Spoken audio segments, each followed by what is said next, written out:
Já pararam para pensar no que acontece quando a inocência se desfaz do ar em um piscar de olhos? E se esse desaparecimento acontece no seu próprio quintal, um lugar de segurança e brincadeiras? A dor de um pai e uma mãe diante do sumiço de uma criança é algo indescritível, uma ferida que o tempo jamais cicatriza. Em casos de desaparecimento, a cada dia que passa, a esperança se torna mais frágil, e as perguntas sem respostas transformam a vida dos que ficam em um limbo de angústia. Mas, e se a pessoa que você menos espera, alguém que esteve ao seu lado por anos, esconde um segredo sombrio, guardado a 7 chaves no lugar mais inesperado? Hoje, vamos mergulhar em um dos casos mais perturbadores e chocantes que o Brasil já testemunhou. A história de uma menina que, após brincar com sua boneca no quintal, simplesmente desapareceu em um dia comum, transformando a vida de sua família em um pesadelo sem fim. Por 12 longos anos, a mãe viveu na agonia da incerteza, sem uma única pista, sem saber o paradeiro de sua filha. Mas, então, em uma reviravolta digna dos roteiros mais complexos, algo foi encontrado no porta-malas do carro do marido, um objeto que, por si só, reescreveu toda a história, revelando uma traição inimaginável e um segredo guardado por mais de uma década. Preparem-se para uma jornada de arrepios, onde a inocência se choca com a maldade, e a busca incansável por justiça revela as profundezas da natureza humana. Se você é fascinado por mistérios reais, pela psicologia por trás de crimes perturbadores e pela força da resiliência, este vídeo é para você. Já deixe o seu like, compartilhe com quem precisa conhecer essa história e, claro, inscreva-se no canal para não perder os próximos capítulos dessa investigação. A verdade, por mais sombria que seja, sempre encontra um caminho para vir à tona. Em 20 de maio de 1995, uma sexta-feira ensolarada em uma pacata cidade do interior de São Paulo, o ar respirava a simplicidade da vida interiorana. As ruas de paralelepípedos e as casas com seus quintais floridos eram um cenário de inúmeras histórias, mas uma delas se transformaria em um pesadelo que ecoaria por décadas. Naquele dia, a família Martins, composta por Ana, a mãe, Pedro, o pai, e a pequena Sofia, de apenas 6 anos, vivia uma rotina aparentemente tranquila. Sofia era a alegria da casa, uma menina de cabelos castanhos claros e olhos curiosos, que adorava desenhar, acima de tudo, brincar com sua coleção de bonecas no quintal. Sofia era uma criança vibrante, cheia de imaginação. Passava horas criando cenários para suas bonecas, conversando com elas em voz baixa, como se tivessem vida própria. Sua boneca favorita, uma boneca de pano com vestido florido e cabelos de lã vermelha, chamada Flor, era sua companheira inseparável. Flor acompanhava a Sofia em todas as suas aventuras no quintal, sob a mandira, na pequena casinha de bonecas de madeira construída por Pedro, ou nas corridas com o cachorro da família, ou vira-lata Pingo. O quintal dos Martins não era apenas um pedaço de terra, era o universo de Sofia, um santuário de brincadeiras e sonhos infantis. Era cercado por um muro baixo e uma cerca viva, o que dava a Ana uma sensação de segurança. Ela podia observar Sofia da cozinha enquanto preparava o almoço, um ritual diário de normalidade e carinho. Naquela manhã de maio, Sofia havia tomado o café da manhã com a família, assistido um pouco de desenho animado e, como de costume, pediu para ir brincar no quintal com Flor. Ana a observava pela janela da cozinha, preparando os ingredientes para o almoço. Sofia estava sentada na grama, com Flor ao seu lado, penteando os cabelos de lã da boneca e murmurando histórias inaudíveis. O sol batia no quintal, criando uma cena de pura inocência. Era uma imagem tão comum, tão tranquila, que Ana jamais imaginaria que seria a última lembrança pacífica de sua filha ali. À medida que o tempo passava, Ana chamou Sofia para almoçar. Uma vez. 2 vezes. O silêncio foi a única resposta. O almoço esfriava sobre a mesa. O cheiro de comida caseira, antes reconfortante, agora parecia sufocar Ana. A concha de feijão, ainda na panela, parecia pesar 1 tonelada em suas mãos. Ela largou tudo e correu para o quintal, o coração martelando no peito, uma sensação gélida rastejando pela espinha. O cenário no quintal era inquietante. A boneca Flor estava ali, na grama, intocada, como uma estátua de abandono, seus cabelos de lã vermelha contrastando com o verde da grama. Os brinquedos de Sofia, um baldinho de areia, uma pá colorida, estavam espalhados no chão, as cores vibrantes agora parecendo pálidas sob o sol. Mas de Sofia, nem sinal. O pequeno universo da menina estava intacto, exceto por sua moradora principal. Ana vasculhou cada canto do quintal, atrás da casinha de bonecas, um cantinho onde Sofia adorava se esconder e cochichar segredos para Flor, sob a mandira, de onde colhiam as frutas mais doces, dentro do arbusto de jasmim, um esconderijo perfeito para brincadeiras de Peter. Chamou o nome da filha em um tom que logo se tornou um lamento desesperado. Sofia! Sofia!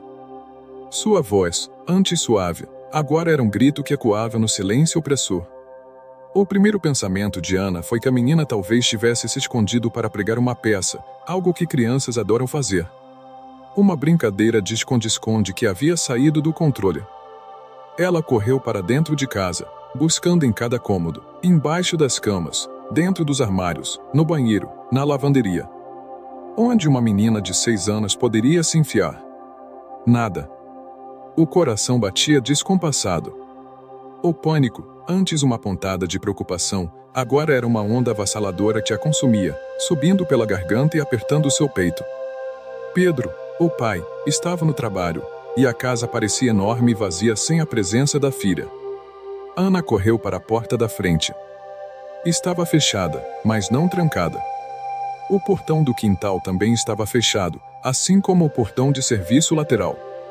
Não havia sinais de arrombamento, de luta, de objetos revirados ou de qualquer coisa fora do comum. A casa e o quintal pareciam ter engolido Sofia em um vácuo inexplicável, como se ela tivesse se desmaterializado do ar. A ausência de qualquer sinal de violência ou de uma saída forçada era o mais assustador. A busca inicial da família foi frenética, mas desorganizada, impulsionada pelo puro desespero. Ana ligou para vizinhos próximos, com a voz embargada. Minha filha, Sofia, ela está aí? Ela foi brincar com vocês? As respostas eram sempre negativas. Ninguém tinha visto a menina sair do quintal ou entrar na rua. Uma vizinha mais próxima, que estava regando as plantas na frente de casa durante aquele período, jurou que não viu Sofia ou qualquer pessoa estranha se aproximando do portão dos Martins. A ausência de testemunhas diretas de qualquer movimento suspeito tornava o cenário ainda mais aterrorizante e sem explicação lógica. O sol continuava a brilhar, cruelmente indiferente ao drama que se desenrolava. Mas para Ana, o mundo havia escurecido. A boneca Flor, com seus cabelos de lã vermelha e seu vestido florido, jazia ali, uma testemunha silenciosa de um mistério que mal começava. Aquele desaparecimento silencioso, sem alarde, sem um grito, era o mais assustador de todos. Era como se Sofia tivesse se desmaterializado do seu próprio quintal, levando consigo a paz e a inocência da família Martins. As primeiras horas se arrastavam como anos, e a realidade brutal do sumiço da filha começava a se instalar na mente de Ana. O silêncio da casa, antes um conforto, era agora o som mais aterrorizante que ela já havia ouvido. Com o passar das horas e a ausência de qualquer sinal de Sofia, o desespero de Ana se transformou em uma ação desesperada. Pedro, o pai, foi acionado no trabalho e chegou em casa em poucos minutos, o rosto pálido e os olhos arregalados. O cenário da boneca abandonada e do quintal vazio confirmou seus piores medos. Sem hesitar, eles acionaram a polícia local. Era 1995, e os recursos para investigações de desaparecimento no interior do Brasil eram significativamente mais limitados do que hoje, mas a urgência de uma criança desaparecida era universal. A chegada da polícia trouxe uma mistura de alívio e mais angústia. As viaturas e os policiais uniformizados atraíram a atenção dos vizinhos, que se aglomeravam na rua, seus rostos refletindo a preocupação e a fofoca sussurrada. O sargento encarregado, um homem experiente, mas visivelmente perturbado pela cena de uma boneca esquecida no gramado, começou a fazer as perguntas de praxe. Quando foi a última vez que a viram? Ela tinha algum inimigo? Algum problema na escola? Alguém suspeito foi visto na área? Ana e Pedro responderam, suas vozes embargadas pela emoção, tentando fornecer cada detalhe por menor que fosse. A primeira medida da polícia foi uma varredura minuciosa da casa e do quintal. Cada cômodo foi inspecionado, cada canto do quintal foi vasculhado. Eles procuravam por qualquer sinal de arrombamento, de luta, de sangue, de bilhetes, de desordem, qualquer coisa que indicasse uma entrada forçada ou um confronto.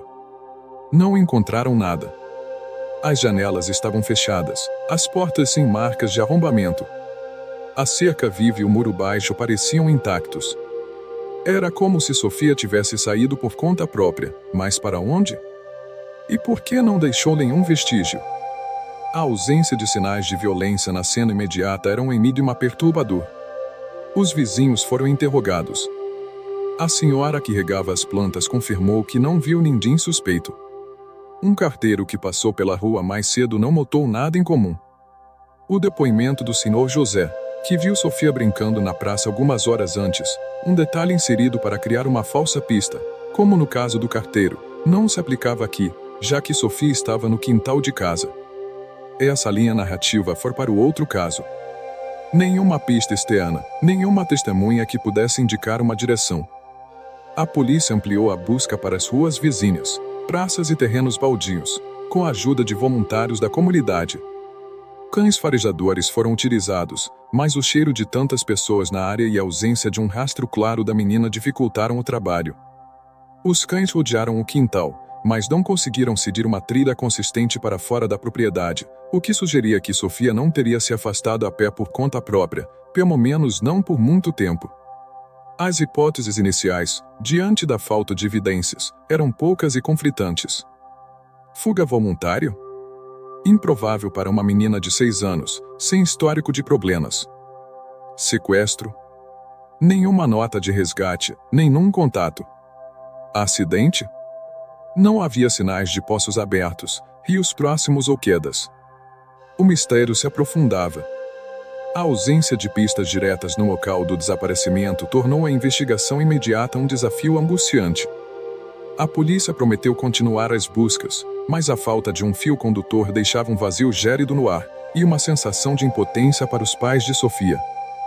Nos dias e semanas que se seguiram ao desaparecimento de Sofia, a vida de Ana Martins se desintegrou. A dor não era apenas emocional, era física, um vazio lancinante no peito que irradiava para cada fibra de seu ser. Sua casa, antes o palco da alegria de sua filha, tornou-se um monumento à ausência, cada objeto de Sofia, um desenho na geladeira, um sapatinho esquecido no canto da sala, a boneca flor no quintal, um lembrete cruel do que havia sido perdido. Ana mal conseguia comer ou dormir. As noites eram passadas em claro, embaladas pelo choro silencioso, imaginando onde Sofia poderia estar, se estava com frio, com fome, com medo. A mobilização da comunidade foi o único respiro de esperança nos primeiros dias. Vizinhos, amigos, membros da igreja, todos se uniram em uma corrente de solidariedade. Panfletos com o rosto sorridente de Sofia foram distribuídos em cada esquina, em cada comércio. Carros com alto-falantes anunciavam o desaparecimento da menina, implorando por qualquer informação. Era uma demonstração comovente de empatia, e Ana se agarrava a cada gesto de apoio, cada palavra de conforto. A esperança inicial era febril. Ela vai aparecer. Alguém a viu. É só questão de tempo. Mas o tempo é um inimigo traiçoeiro em casos de desaparecimento. As horas viraram dias, os dias viraram semanas, e a febre da esperança inicial começou a ceder lugar a um frio desespero. As buscas intensivas da polícia diminuíram, os voluntários retornaram às suas rotinas, e a mídia local, que antes dava destaque ao caso, começou a apresentar outras notícias. A vida continuava lá fora, implacável, mas para Ana, o mundo havia parado no dia 20 de maio de 1995. O impacto psicológico em Ana foi profundo e multifacetado. Ela vivia em um estado de alerta constante, cada toque de telefone, cada batida na porta, reacendendo a esperança para em seguida mergulhá-la novamente na desilusão. Ela desenvolveu ansiedade severa, insônia crônica e episódios de depressão profunda.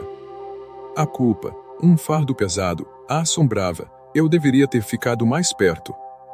Eu deveria ter trancado o portão. Eu deveria. Essa culpa irracional, tão comum em pais de crianças desaparecidas, a consumia por dentro. A relação com Pedro, o marido, também começou a se deteriorar. Compartilhavam a dor, mas a processavam de maneiras diferentes. Enquanto Ana vivia em um estado de luto constante, Pedro parecia, para ela, mais distante, mais fechado, o que gerava atritos e ressentimentos. A comunicação entre eles se tornou difícil, e a casa, antes cheia de afeto, foi preenchida por um silêncio carregado. A busca desesperada de Ana se tornou uma obsessão. Ela se juntou a grupos de pais de crianças desaparecidas, viajando para outras cidades, participando de marchas e vigílias. Ela se tornou a voz incansável de Sofia, recusando-se a permitir que sua filha se tornasse apenas mais uma estatística. Cada novo rosto na multidão, cada bilhete anônimo, era uma nova fagulha de esperança que ela perseguia com uma força sobre-humana, mesmo que a maioria se mostrasse falsa. A dor de uma mãe, sem um corpo para chorar ou um túmulo para visitar, era um sofrimento sem fim, uma busca que prometia continuar enquanto houvesse um sopro de vida em seu corpo. Enquanto Ana vivia imersa na dor do luto ambíguo e na busca frenética por Sofia, a figura de Pedro, o pai da menina, começou a se tornar um ponto de interrogação sutil na mente de alguns observadores. A dor de um pai é, sem dúvida, avassaladora, mas a forma como Pedro a processava parecia diferente.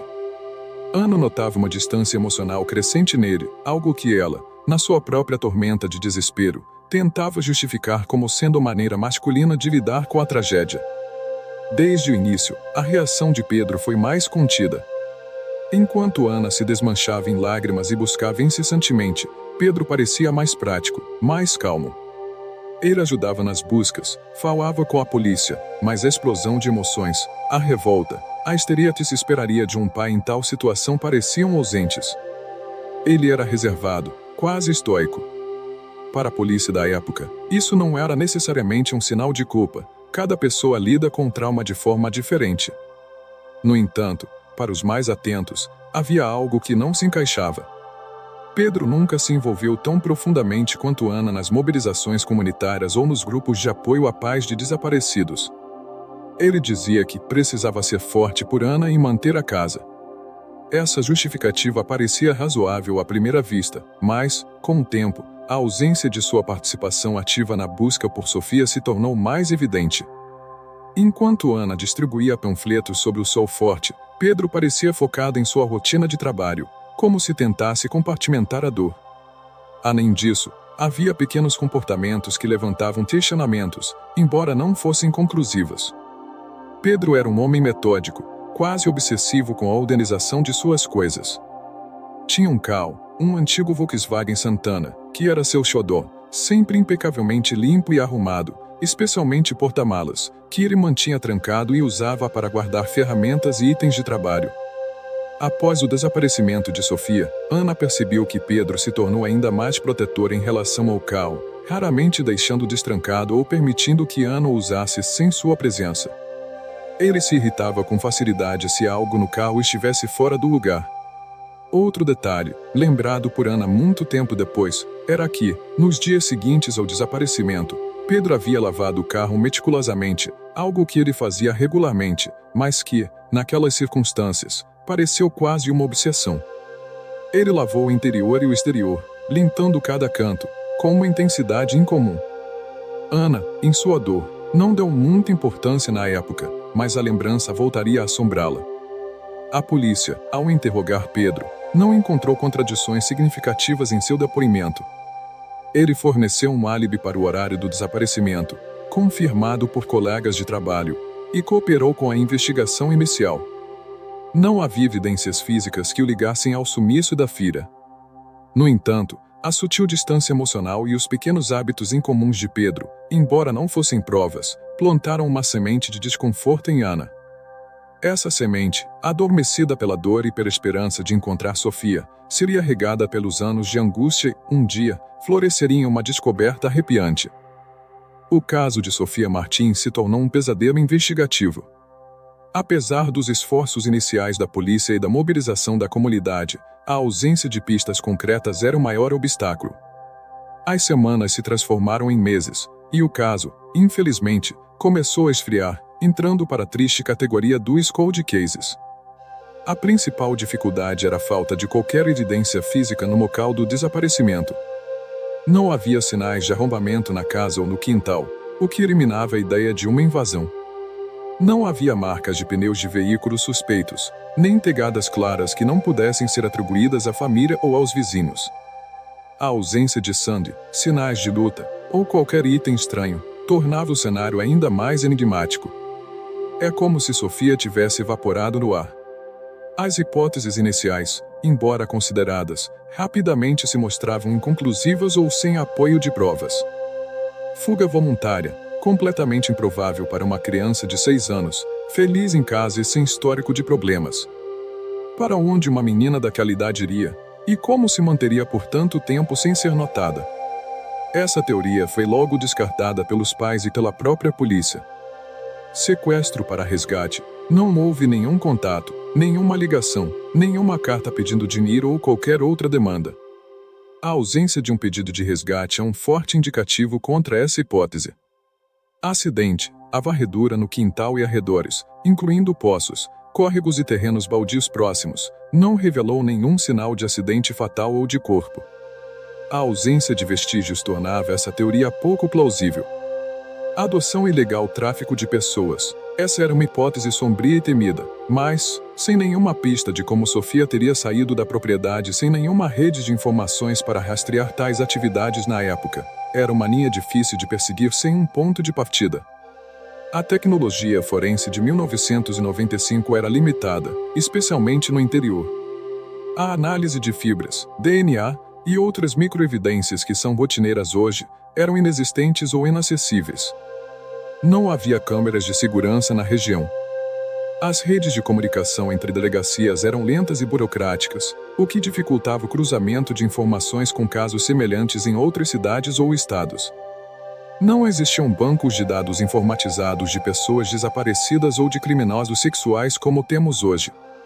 Com o tempo, os investigadores mais experientes do caso foram transferidos para outras delegacias ou aposentaram-se, levando consigo o conhecimento institucional.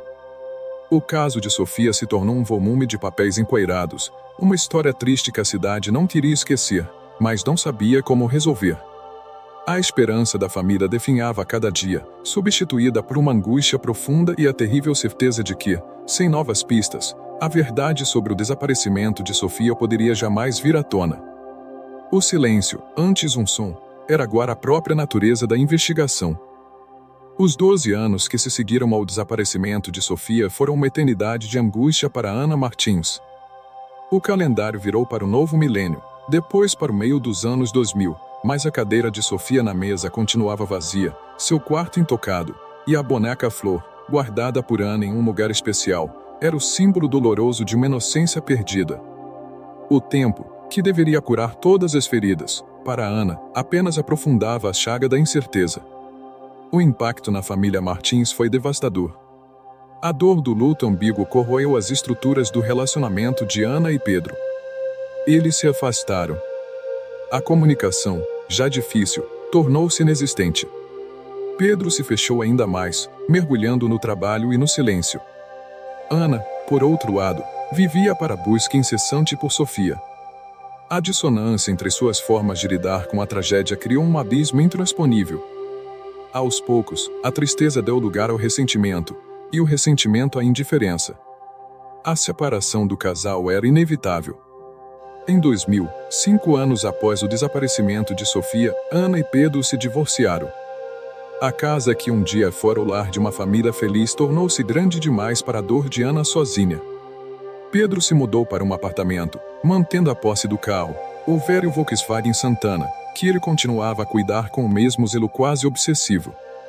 A distância física entre eles também simbolizava a distância emocional, mas a sombra de Sofia pairava sobre ambos.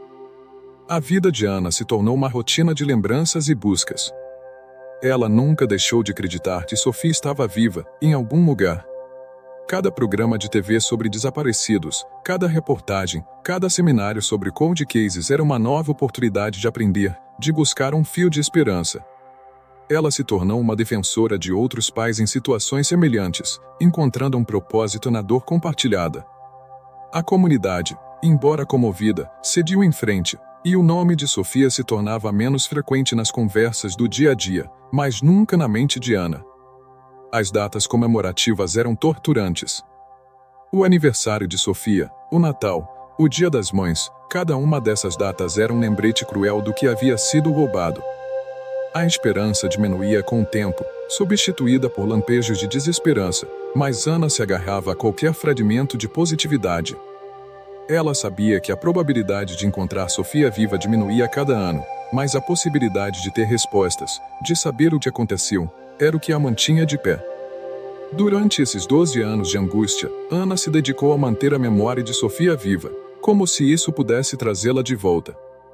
Ela guardava a boneca Flor como um tesouro, um malo físico com sua filha perdida. Pedro, por sua vez, parecia tentar apagar o passado, mergulhando do presente em sua própria solidão. A vida deles seguiu caminhos separados, mas o fantasma de Sofia estava sempre presente, esperando o momento certo para revelar um segredo que estava guardado, de forma inimaginável, muito mais perto do que qualquer um poderia imaginar. Após o divórcio e os anos iniciais de luto avassalador, Ana Martins fez um esforço hercúleo para reconstruir sua vida. Não se tratava de esquecer Sofia, mas de encontrar uma forma de viver com a ausência, de canalizar a dor em algo produtivo. Ela se mudou para um apartamento menor, vendendo a casa que se tornará um fardo emocional, cada canto um lembrete do vazio. Era um passo difícil, mas necessário para tentar criar um novo começo, longe das memórias constantes do quintal e da boneca. Ana encontrou refúgio em seu trabalho, dedicando-se com fervor à sua profissão. Ela também se envolveu mais ativamente em uma ONG de apoio à paz de crianças desaparecidas. Ali, encontrou um propósito em meio à sua própria tragédia. Compartilhar sua dor com outros que compreendiam seu sofrimento e oferecer apoio a famílias recém-atingidas pela mesma desgraça, deu a ela uma nova perspectiva. Ela se tornou uma voz importante na luta por melhorias nas investigações de desaparecimentos do Brasil, defendendo mudanças nas leis e na atuação policial. Essa dedicação a uma causa maior era uma forma de manter a memória de Sofia viva, não apenas como uma vítima, mas como uma inspiração para ajudar outros. Ao longo desses anos de reconstrução, Ana também permitiu-se, com muita cautela, a tentar novos relacionamentos.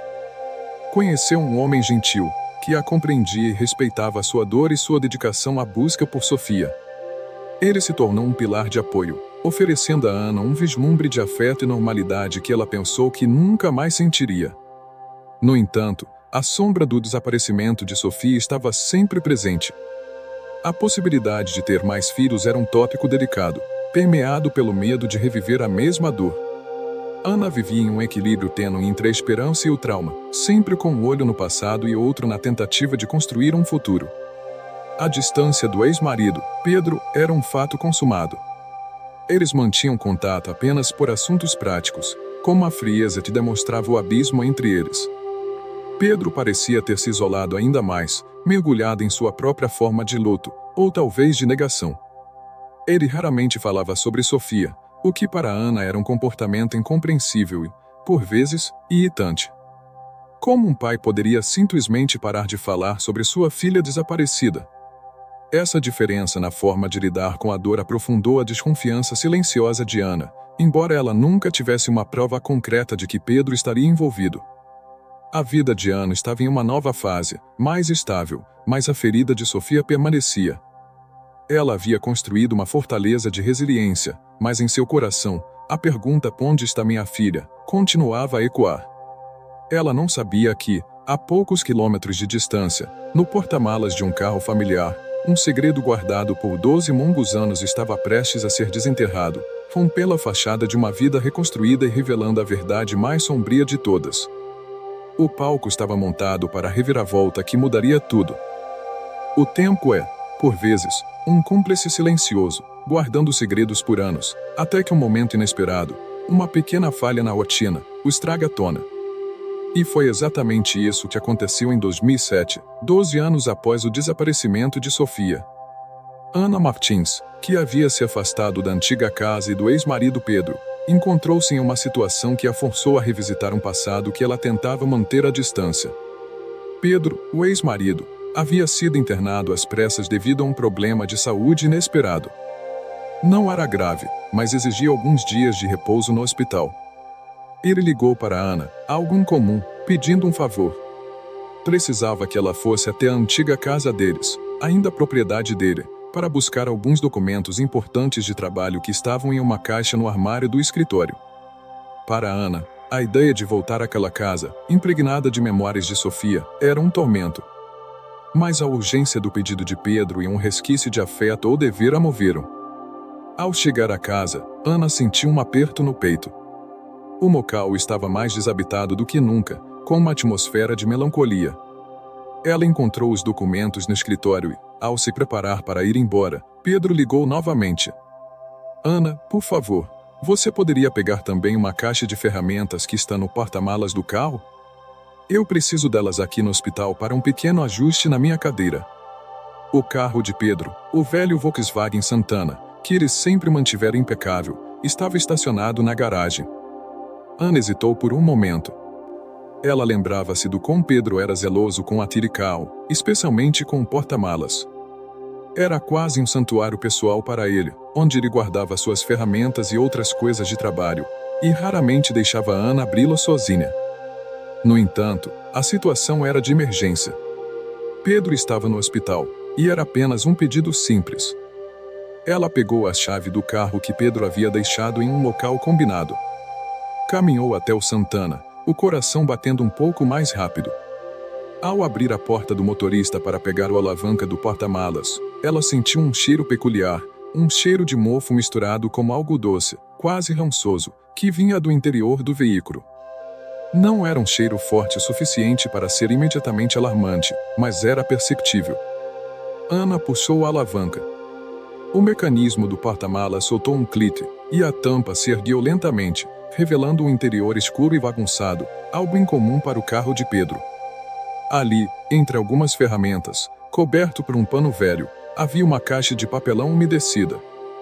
E um brilho de cor, quase escondido, chamou sua atenção, um brilho de vermelho e florido que fez seu coração parar por um instante. Era o momento mais inesperado de sua vida, o instante em que 12 anos de angústia seriam confrontados por uma verdade insuportável. A tampa do porta-malas do Volkswagen Santana de Pedro se abriu com um render abafado, revelando um interior escuro e um cheiro peculiar, uma mistura de poeira, umidade e algo que Ana não conseguia identificar de imediato, mas que lhe causava um calafrio. Ela esperava encontrar a caixa de ferramentas que Pedro pediu, talvez algumas peças de carro ou materiais de trabalho que ele sempre carregava. Em vez disso, a primeira coisa que seus olhos notaram foi a bagunça, algo atípico para o carro sempre imaculado de Pedro. Ferramentas estavam soltas, panos velhos jogados, e havia uma caixa de papelão úmida e amassada em um canto. A luz da tarde mal penetrava o porta-malas, e Ana teve que se curvar para enxergar melhor. Ela estendeu a mão para mover um pano velho que cobria a parte do conteúdo. E foi nesse instante, quando o pano se moveu, que seus olhos capturaram um brilho de cor. Um ponto vibrante de vermelho e florido em meio à escuridão e ao desarranjo. Uma cor que ela conhecia tão bem, que assombrava seus sonhos e povoava seus pensamentos mais profundos. O ar pareceu rarear. O coração de Ana deu um salto violento no peito, como um pássaro enjaulado. Ela respirava com dificuldade, os olhos fixos na cor familiar. Devagar, com as mãos trêmulas, ela afastou completamente o pano velho. E ali estava. Sem qualquer sombra de dúvida. Encostada na lateral do porta-malas, parcialmente encoberta pela caixa de papelão umedecida, estava a boneca Flor. A mesma boneca de pano, com seu vestido florido desbotado e os cabelos de lã vermelha, que Sofia havia deixado no quintal no dia em que desapareceu, 12 anos antes. O mundo de Ana parou. O tempo se curvou. A razão se dissolveu em um turbilhão de emoções. A boneca não estava ali por acaso. Ela não poderia estar ali. Ana tinha guardado a boneca Flor, a que Sofia havia deixado no quintal, como uma relíquia preciosa em um baú trancado em seu novo apartamento. Aquela era a boneca idêntica, a companheira de todas as brincadeiras de sua filha. Era impossível que houvesse duas. A não ser que... A cena no porta-malas do carro do ex-marido se desdobrava em sua mente como um filme de terror. O cheiro peculiar, a bagunça incomum, o zelo quase obsessivo de Pedro com aquele porta-malas todos esses anos. Tudo se encaixava em uma imagem horripilante que ela jamais ousara conceber. Ana estendeu a mão, seus dedos roçando o tecido macio e familiar da boneca. Não era um sonho, não era uma ilusão. Era real. E a presença daquele objeto ali, naquele lugar, revelava um segredo tão sombrio e pessoal que superava os piores pesadelos. A boneca Flor não era apenas um brinquedo, era uma testemunha silenciosa, um elo direto com o desaparecimento de Sofia, e sua presença ali significava que Pedro, o pai de sua filha, estava envolvido. A abertura daquele porta-malas não era apenas um ato, era a abertura de uma caixa de Pandora que guardava a verdade mais cruel e impensável. O choque era paralisante. Ali estava ela, a boneca Flor, ou uma cópia idêntica, no porta-malas do carro de Pedro, seu ex-marido. Ana sabia, com uma certeza fria que lhe congelou as veias, que aquela não era a boneca que ela havia guardado com tanto carinho. Aquela era a boneca. A companheira de brincadeiras de Sofia no dia de seu desaparecimento. A que estava no quintal, a que ela havia deixado lá. A que, segundo a polícia, não havia sido movida do local. A boneca tinha as mesmas características. O vestido florido com um pequeno rasgo na barra que Ana mesma havia costurado às pressas uma semana antes do desaparecimento de Sofia. Os cabelos de lã vermelha, um pouco desgrenhados, e, mais revelador, uma pequena mancha de tinta verde na ponta do nariz, resultado de uma aventura de Sofia com tintas guache. Esses detalhes eram únicos, identificáveis. Não havia dúvida, aquele era o brinquedo inseparável de sua filha. Por que a boneca estava ali? Sofia nunca se separava de Flor. Se ela tivesse saído voluntariamente, a boneca teria ido com ela. Se tivesse sido um sequestro por um estranho, por que o sequestrador levaria uma boneca? E, acima de tudo, se a boneca tivesse sido deixada no quintal no dia do desaparecimento, como todos acreditavam, como ela poderia estar no porta-malas do carro de Pedro? A revelação imediata para Ana era brutal. Aquela boneca no porta-malas significava que Sofia não desapareceu de forma misteriosa do quintal. Ela não foi levada por um estranho que passou. A boneca, um objeto que só poderia ter sido movido por alguém com acesso à propriedade naquele dia, apontava para uma única direção: Pedro. O próprio pai. A mente de Ana girava em um redemoinho de incredulidade e horror. Todas as pequenas anomalias do comportamento de Pedro ao longo dos anos, que ela havia tentado justificar, agora se encaixavam em um mosaico aterrorizante.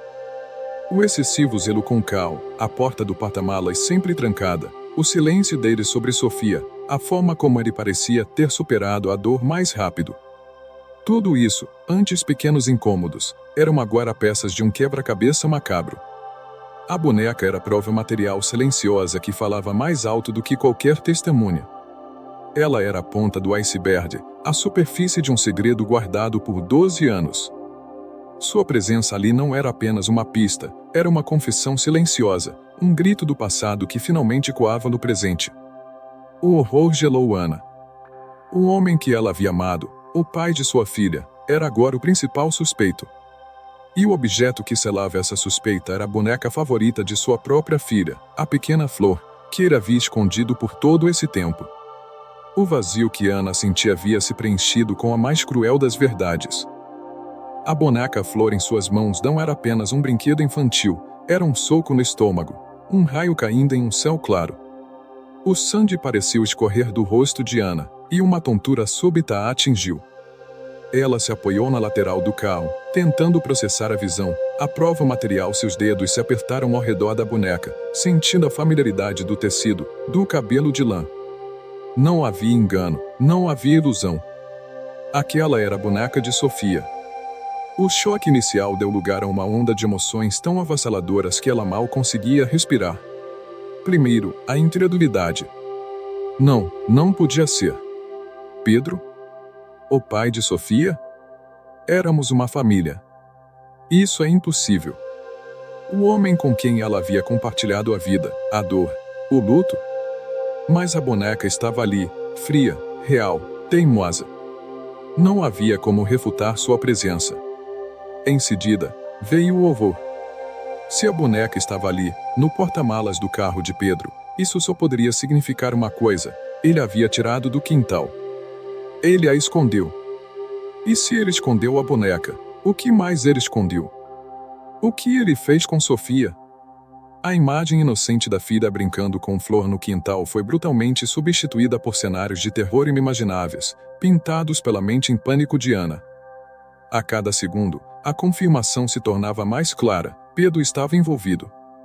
A dor da traição foi quase tão intensa quanto a do desaparecimento. Por 12 anos, Ana havia acreditado na versão de que um estranho levará sua filha.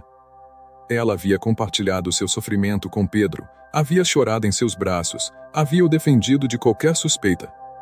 Agora, todo aquele tempo, toda aquela dor compartilhada, parecia uma farsa cruel. O homem que deveria ter protegido sua filha era, potencialmente, seu algoz. Ana não chorou. O choque era profundo demais para lágrimas. Em vez disso, uma raiva gélida e intensa começou a se formar. Uma raiva que lhe deu uma clareza assustadora. Ela sabia o que tinha de fazer. Não havia tempo para desmoronar. Não havia espaço para dúvida. Aquele objeto, a boneca Flor, era a voz de Sofia, um grito silencioso que exigia justiça. Com as mãos ainda tremendo, mas com uma determinação feroz, Ana pegou a boneca, envolveu-a cuidadosamente no pano velho que a cobria no porta-malas e a levou consigo para fora da garagem. Ela sentiu o peso do objeto, não o peso físico, mas o peso da verdade que ele carregava. Era a prova que ela havia esperado por 12 anos, uma prova que, ironicamente, a atingiu com a força de um furacão e virou sua vida novamente de cabeça para baixo. A dor se transformou em uma busca implacável por respostas, e a boneca Flor seria sua arma mais poderosa. A boneca Flor, encontrada no porta-malas do carro de Pedro, transcendia a condição de mero brinquedo. Ela se tornou um símbolo arrepiante, o pivô de toda a tragédia, carregando um significado profundo e perturbador. Para Sofia, Flor era a personificação da infância, da fantasia, da segurança do lar. Para Ana, a mãe, ela era a última imagem de inocência antes do pesadelo, uma relíquia guardada com dor e carinho. Mas no contexto em que foi encontrada, Flor se transformou em uma testemunha silenciosa e macabra, um elo inegável entre o desaparecido e o, até então, impensável. A simbologia da boneca é multifacetada e intensamente perturbadora. A inocência corrompida, bonecas são universalmente associadas à pureza e à infância. A presença de Flor em um local de descarte, possivelmente ligada a um ato violento cometido por alguém de dentro da família, representa a corrupção brutal dessa inocência. É como se a própria boneca, um objeto tão puro, tivesse sido manchada pela escuridão. O último vestígio, Flor era a companheira inseparável de Sofia no dia do desaparecimento. Ela era parte da última cena de paz, a última memória vívida da menina brincando. Encontrá-la anos depois, escondida, é um eco direto daquele dia fatídico, um fragmento congelado no tempo que subitamente se descongela para revelar uma verdade brutal. A confissão silenciosa: se a boneca foi levada do quintal por Pedro, e depois escondida, isso a torna uma prova de sua participação. Ela não foi deixada para trás por um estranho, foi intencionalmente escondida pelo pai. A boneca, então, se torna uma confissão silenciosa do crime, um objeto que o agressor não conseguiu descartar completamente, talvez por um apego mórbido ou uma falha de planejamento. A voz de Sofia. Por 12 anos, Sofia não teve voz. A boneca, com seu vestido florido e cabelos de lã vermelha, torna-se a sua voz, o seu grito por justiça. É através dela que a verdade começa a vir à tona, que o mistério se desfaz. Ela é a prova que, finalmente, liberta o caso do limbo do esquecimento. O trauma materializado. Para Ana, a boneca é a materialização de todo o trauma e da traição. É a prova física de que sua dor não era em vão, mas que a fonte dessa dor estava onde ela menos esperava.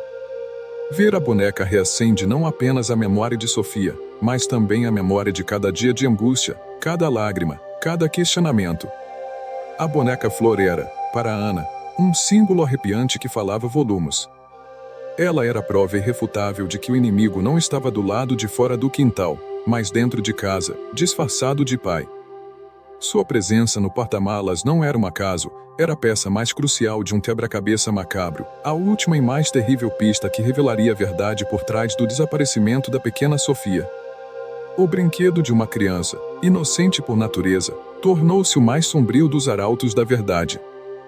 Com a boneca flor em mãos, a raiva gélida de Ana deu lugar a uma determinação implacável. Ela não esperou. Foi direto para o hospital onde Pedro estava internado. A tensão era palpável no ar ao se aproximar do quarto dele.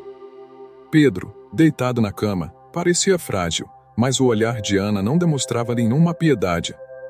A confrontação foi um momento de extrema dor e fúria. Ana não poupou palavras. Pedro, você tem ideia do que eu encontrei no seu porta-malas? Ela tirou a boneca de dentro da bolsa, erguendo-a para que ele a visse claramente. O semblante de Pedro, que antes estava tranquilo, se contorceu em um misto de surpresa e pavor. Seus olhos se arregalaram, e ele tentou desviar o olhar, mas Ana não permitiu. Esta é a flor, Pedro. A boneca da nossa filha. A boneca que estava no quintal quando ela sumiu. O que ela estava fazendo no seu carro depois de 12 anos? A reação de Pedro foi imediata e desesperada. Ele tentou a alegação. O quê? Ana, do que você está falando? Isso não é possível. Eu não sei o que é isso. Sua voz era trêmula, mas não convincente. A negação era o último refúgio de um homem encurralado. Ele tentou desviar o assunto, argumentar que ela estava confusa, que talvez fosse uma boneca parecida. Você guardou a boneca, lembra? Essa deve ser outra, Ana. Você está delirando por causa do estresse. Mas Ana não cedeu. A certeza em seus olhos era inabalável. Não minta para mim, Pedro. Eu conheço essa boneca, cada detalhe dela. A mancha de tinta, o rasgo na barra. Ela é dela. E ela estava no seu carro. A voz de Ana se elevou, atraindo a atenção de enfermeiros no corredor. Diante da persistência e da evidência irrefutável, Pedro mudou de tática, buscando uma explicação esfarrapada. Ana, eu encontrei. Sim, eu a encontrei no quintal, um dia depois do desaparecimento. Eu não quis te falar para não te dar mais esperança falsa. Pensei que ela pudesse ter sido deixada lá por algum estranho. Eu guardei porque era uma lembrança dela. Não queria te causar mais dor. Eu ia te contar um dia. Ele gaguejava, soava frio, mas suas palavras eram vazias, sem a menor coerência com o comportamento protetor que ele teve com o carro por tantos anos. A dinâmica da conversa era de uma Ana determinada a arrancar a verdade e um Pedro se debatendo em um poço de mentiras. A dor da traição se misturava à revolta por cada lágrima que ela havia derramado sozinha, enquanto ele guardava um segredo tão terrível. A explicação de Pedro não fazia sentido, e Ana sabia disso. O corpo dele, sua voz trêmula, o olhar evasivo, tudo gritava culpa. Ana não esperou mais. Com a boneca firmemente em suas mãos, ela se virou e saiu do quarto, deixando Pedro para trás em seu desespero silencioso. A confrontação havia ocorrido. A negação e as mentiras foram expostas. E a partir daquele momento, a busca por justiça para Sofia não seria apenas contra o tempo, mas contra o próprio pai da menina. O jogo havia virado. A confrontação no hospital com Pedro e a posse da boneca Flor foram um catalisador que Ana Martins precisava. Com a prova em mãos e a certeza arrepiante de que seu ex-marido estava envolvido, ela não hesitou. Saiu do hospital e, com a boneca embrulhada e o coração ainda em choque, dirigiu-se à delegacia de polícia de sua cidade. 12 anos de silêncio seriam quebrados por um objeto tão simples, mas tão poderoso. Na delegacia, Ana pediu para falar com o chefe de polícia, exigindo que o caso de sua filha fosse reaberto. Sua voz, carregada de dor e fúria, ressoava com uma autoridade que nunca antes havia tido. Ela apresentou a boneca Flor, explicando detalhadamente onde a encontrou e por que tinha certeza de que era a boneca de Sofia.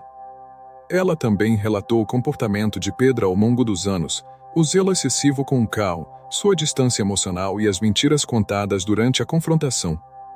A reação da polícia foi de surpresa e, finalmente, de grave preocupação. O chefe de polícia e a equipe de investigadores, muitos deles dão os mesmos de 1995, ouviram Ana com atenção. A princípio, pode ter havido um ceticismo inicial, afinal, 12 anos é muito tempo, e a evidência parecia tênue.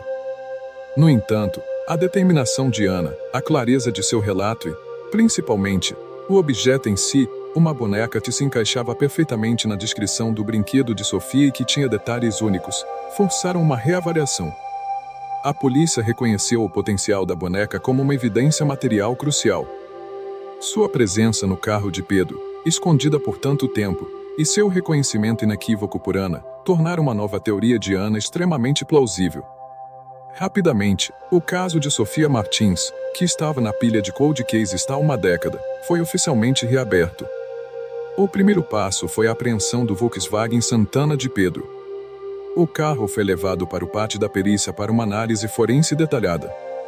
Cada centímetro do veículo seria examinado, especialmente o porta-malas, em busca de mais vestígios, fibras, fios de cabelo, manchas de sangue ou qualquer outro tipo de evidência que pudesse corroborar a história da boneca e apontar para o envolvimento de Pedro. Paralelamente, um mandado de intimação foi emitido para Pedro. Ele seria formalmente interrogado sobre a boneca e o desaparecimento de Sofia. A polícia não o trataria mais apenas como um pai em luto, mas como um principal suspeito. A notícia da reabertura do caso e a nova direção da investigação logo se espalharam pela pequena cidade, chocando a todos. A esperança que Ana Martins havia acendido sozinha, agora se tornava a chama da justiça que mobilizava todo um sistema. A boneca Flor não era apenas uma prova, era a faísca que acendeu um incêndio de investigações. Com o caso de Sofia Martins reaberto e a boneca Flor como a principal evidência, a equipe de investigação enviou o brinquedo e o carro de Pedro para o laboratório de perícia. 12 anos se passaram desde 1995, e a ciência forense havia evoluído drasticamente no Brasil e no mundo. O que era impossível de analisar na época do desaparecimento, agora se tornava a chave para desvendar o mistério.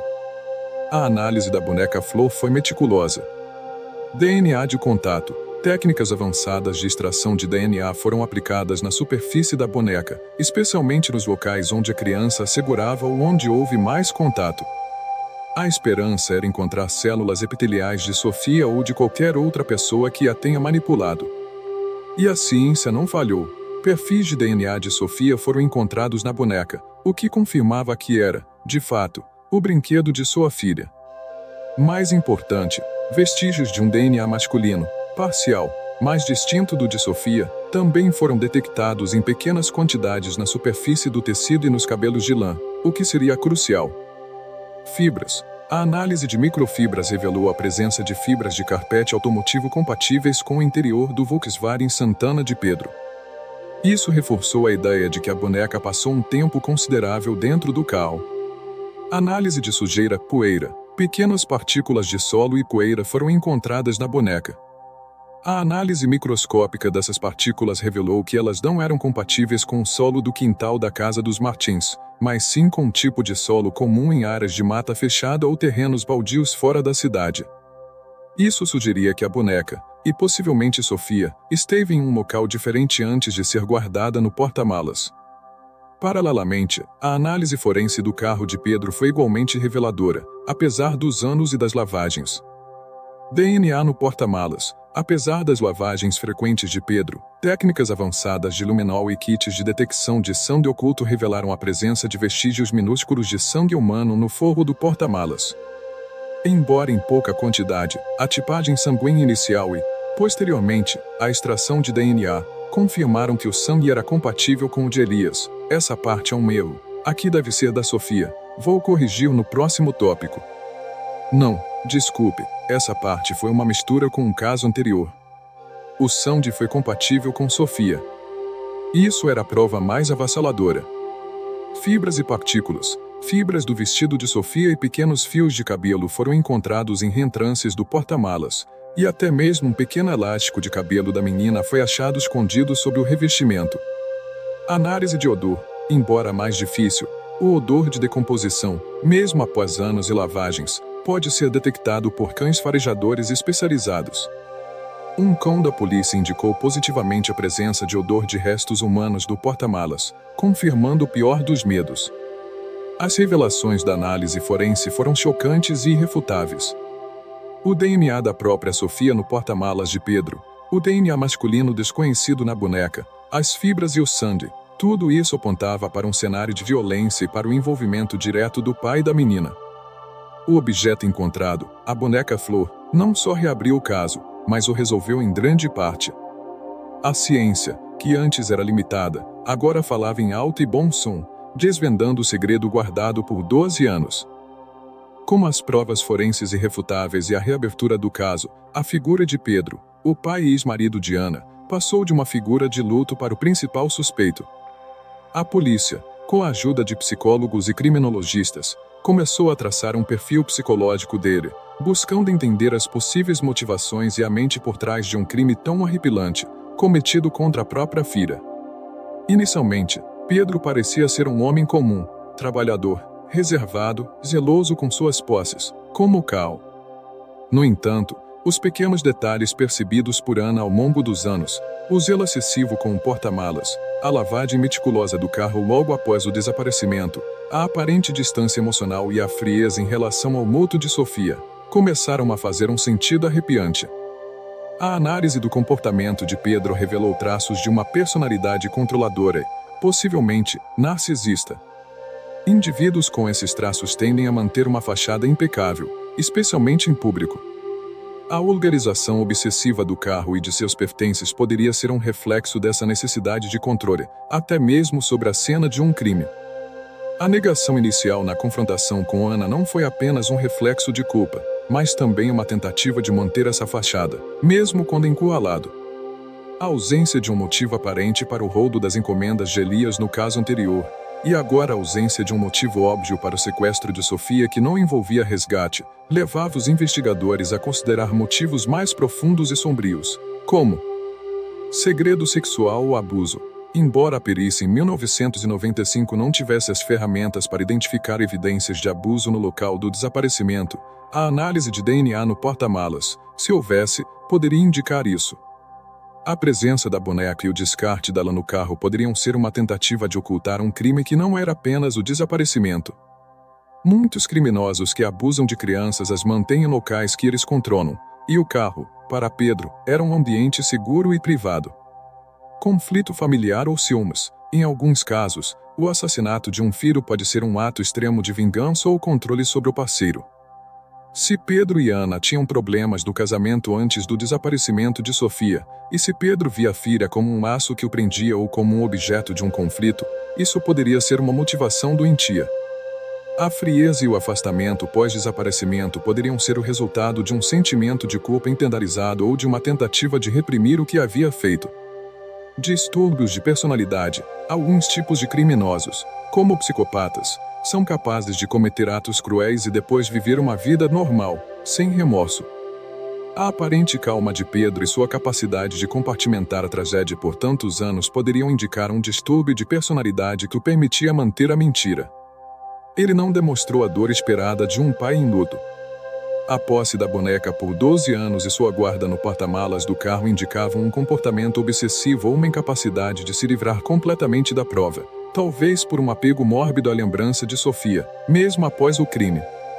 Essa é uma característica comum em alguns criminosos, eles não conseguem se desfazer de objetos ligados à vítima. O perfil psicológico de Pedro revelava, portanto, uma complexidade perturbadora, um homem que mantinha uma fachada de normalidade, mas que escondia segredos sombrios e uma capacidade de cometer um crime hediondo contra a própria filha, sem demonstrar um luto que todos esperavam. A análise desse perfil era crucial para entender não apenas o que aconteceu com Sofia, mas o porquê. A análise forense da boneca e do carro de Pedro, combinada com a reavaliação de seu perfil psicológico, abriu as portas para um desvendamento que parecia impossível. As provas eram esmagadoras, e a pressão sobre Pedro se tornou insustentável. A investigação final se desenrolou rapidamente, preenchendo as lacunas de 12 anos de mistério. Com o DNA de Sofia e o sangue dela encontrado no porta-malas, a polícia tinha provas diretas do envolvimento de Pedro. Confrontado com essas evidências irrefutáveis, e sem mais espaço para negação, Pedro finalmente colapsou e confessou.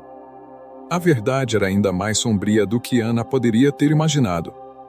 A confissão de Pedro revelou que o desaparecimento de Sofia não foi um sequestro por um estranho, mas um ato cometido pelo próprio pai. Ele a havia tirado do quintal naquele dia, 20 de maio de 1995.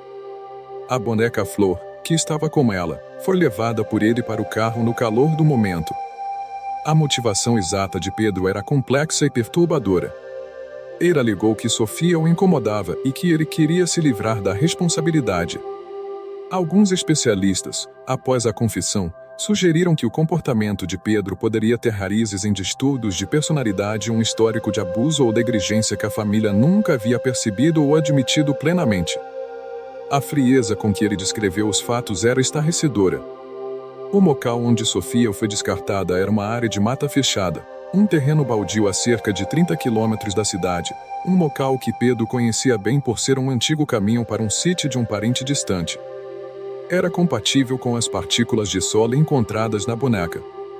Ele confessou que, após cometer o crime, escondeu o corpo da filha de forma rudimentar, cobrindo com folhas e terra. A boneca, a princípio, foi descartada junto ao corpo, mas, por algum motivo doentio, ele voltou para pegá-la, como se não conseguisse se livrar completamente da prova ou de um objeto que representava a vítima. Ele a guardou no porta-malas, mantendo-a escondida por todos aqueles anos, um fardo pesado e um segredo terrível que ele carregou consigo. A polícia, guiada pelas informações de Pedro, organizou uma busca na área indicada. E, após 12 anos e meses de angústia, o corpo de Sofia foi encontrado. Embora restassem apenas ossadas devido ao tempo e à ação da natureza, a identificação foi confirmada por meio de exames de DNA e de arcada dentária, comparando com registros antigos de Sofia. O desvendamento do caso de Sofia foi um choque para a comunidade. Aquele homem discreto, o pai da menina, era o monstro que eles tanto procuravam. A confissão de Pedro Martins e a localização do corpo de Sofia trouxeram, para Ana, o fim de um pesadelo e o início de um luto que, embora devastador, agora poderia ter um ponto final. A verdade, por mais dolorosa que fosse, havia sido finalmente revelada. Com a confissão de Pedro Martins e a localização do corpo de Sofia, o caso se moveu rapidamente para o sistema de justiça. A cidade de Serra Dourada, que havia acompanhado a tragédia por mais de uma década, estava em choque e revoltada. A figura do pai, antes um homem em luto, agora era a personificação da traição e da maldade. Pedro foi formalmente acusado de homicídio qualificado e ocultação de cadáver. Durante o processo, sua defesa tentou argumentar problemas psicológicos ou um ato de desespero, mas as provas forenses, o DNA de Sofia e seu sangue no carro, a boneca escondida por anos, e a frieza de sua confissão, eram irrefutáveis. O promotor do caso apresentou uma narrativa contundente sobre a premeditação, o engodo e a crueldade de Pedro, que havia vivido por 12 anos ao lado da mãe de Sofia, compartilhando um falso luto enquanto escondia o segredo mais hediondo. O julgamento de Pedro Martins foi amplamente coberto pela mídia, não apenas local, mas nacional. A história da boneca encontrada no porta-malas do carro do pai se tornou um símbolo perturbador da violência doméstica e da traição mais íntima. O depoimento de Ana Martins, forte e dilacerante, foi crucial. Ela narrou os 12 anos de angústia, a falsa solidariedade de Pedro e a descoberta chocante que desmascarou o homem que ela havia amado. Sua voz, antes quebrada pela dor, agora ecoava com a força de uma leoa buscando justiça para sua cria. A sociedade exigia um castigo exemplar. A imagem de um pai tirando a vida da própria filha e depois vivendo como se nada tivesse acontecido era revoltante. A família de Sofia, finalmente, pôde ter um vislumbre de justiça. Pedro Martins foi condenado a uma pena severa, compatível com a gravidade de seus crimes, recebendo o castigo que a sociedade considerava justo para suas ações.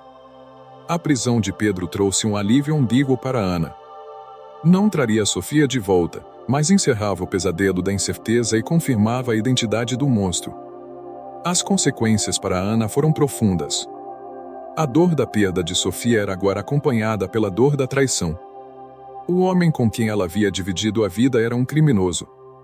Esse reconhecimento exigiu um novo processo de luto, não apenas pela filha, mas pela imagem de uma família que nunca existiu de verdade. No entanto, o desfecho trouxe um tipo de paz que ela não conhecia há 12 anos, a paz da verdade. O corpo de Sofia, embora apenas ossadas, foi finalmente entregue à família. Ana pôde realizar um funeral digno, dando à sua filha o descanso que merecia e a si mesma, a chance de um moto verdadeiro. O vazio no coração ainda estava lá, mas agora era um vazio com uma história conhecida, não um buraco negro de incertezas. A consciência de Pedro, tardia e forçada, levou ao seu castigo, mas para Ana, o verdadeiro alívio veio com a possibilidade de finalmente dizer adeus à sua filha. O caso de Sofia Martins, que começou com uma brincadeira inocente no quintal e terminou com a chocante revelação de um crime cometido pelo próprio pai, deixou um legado duradouro no Brasil. Ele se tornou um símbolo da importância de nunca desistir da busca por desaparecidos, mas também um alerta sombrio sobre a violência oculta dentro de casa e a necessidade de olhar além das aparências. Para a sociedade, o caso de Sofia abriu discussões importantes sobre violência intrafamiliar. A história de Pedro Martins expôs a aterrorizante realidade de que o perigo para crianças nem sempre vem de estranhos, mas, tristemente, pode estar dentro do próprio lar. Isso reforçou a necessidade de programas de prevenção e de atenção aos sinais de alerta em ambientes familiares. Avanço forense. O desvendamento do caso após 12 anos, impulsionado pela análise de DNA e outras tecnologias que não existiam em 1995, destacou a importância de investir em perícia e na reabertura de cold cases. A ciência se tornou a voz dos que não podem mais falar. O papel da família na busca, a persistência incansável de Ana Martins, sua intuição e sua recusa em aceitar o cold case foram cruciais. Sua jornada tornou-se um exemplo de resiliência e de que o amor de uma mãe pode mover montanhas e desenterrar as verdades mais profundas. Para Ana, a esperança de cura não significa esquecer Sofia, mas encontrar um novo significado para sua vida após a revelação. O luto, que antes era ambíguo e paralisante, agora tinha um foco. Ela continua sendo uma voz ativa na onda de desaparecidos, utilizando sua própria experiência para guiar e apoiar outras famílias. Sua história se tornou um testemunho de força e de superação do trauma. Ela fala abertamente sobre a traição de Pedro, não para reavivar a dor, mas para alertar e empoderar. A boneca Flor, embora ainda carregue o peso de uma memória sombria, para Ana, agora representa também a verdade que veio à tona. Ela é um lembrete do que foi perdido, mas também da justiça que, finalmente, foi alcançada. O quarto de Sofia, por muitos anos um santuário intocado, talvez um dia seja readequado para abrigar novas memórias, mas os objetos dela, como a boneca, permanecerão como símbolos de uma vida que existiu e de uma verdade que não pôde ser silenciada. O legado de Sofia Martins é um chamado à vigilância, à empatia e à perseverança. Sua história nos lembra que, por trás de cada estatística de desaparecimento, existe uma vida, uma família e um mistério que clama por respostas. A verdade, por mais dolorosa que seja, é o primeiro passo para a cura e para que a justiça, mesmo que tardia, possa finalmente prevalecer. A jornada de Ana foi tortuosa, mas ela emergiu dela como uma guerreira, garantindo que a vida e a história de sua pequena Sofia jamais serão esquecidas.